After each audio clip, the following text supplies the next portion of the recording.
Hello ဒီနေ့ကတော့ကိုရီးယားအဆဆာကိုဟလာရတဲ့ဆိုင်လေးမှာတက်စားပါမယ်ဟုတ်ပါတယ်တိမ်ဖြူလမ်းမပေါ်မှာဖွင့်ထားတဲ့ကိုရီးယား mom ဆိုတဲ့ကိုရီးယားဆက်တော်ဆိုင်လေးမှာစာနီယာလေးနဲ့တက်စားဖြစ်ပါတယ်အဲ့စာနီရဲ့ရုပ်လေးမျိုးတိခန့်ကြည့်ပေးပါဒါဒီမှာလာလဲဆိုတော့ဒါလေးကကိုရီးယားထမင်းတုပ်ကိုစက်သားနဲ့မှာလာတာအတန်တရှူးရှူးတစ်ချက်ချက်ထွက်နေတဲ့အိုးပူနဲ့လာချတာပါတန်လေးနားထောင်ကြည့်နော်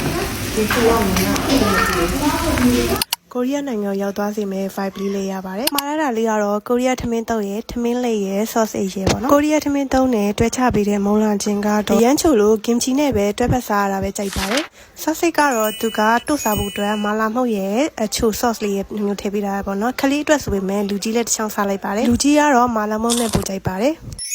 ဒါလေးကတော့ကိုရီးယားထမင်းလေးဂင်ဘတ်ပေါ့နော်ဂင်ဘတ်ကတော့ပုံမှန်ရတာပါပဲတင်စားဂင်ဘတ်ကိုမယောနီစ်နဲ့ပဲစားရတာကြိုက်တယ်ချီလီဆော့နဲ့တော့မကြိုက်ဘူးပေါ့နော်ကိုရီးယားထမင်းတုပ်ကိုဒီလိုကြုတ်ဖောက်ပြီးတော့နေရတဲ့အချိန်ကကြတော့စိတ်လှုပ်ရှားဆုံးချိန်မှာပဲချောနာကားတဲ့ရောက်သွားသလိုပါပဲ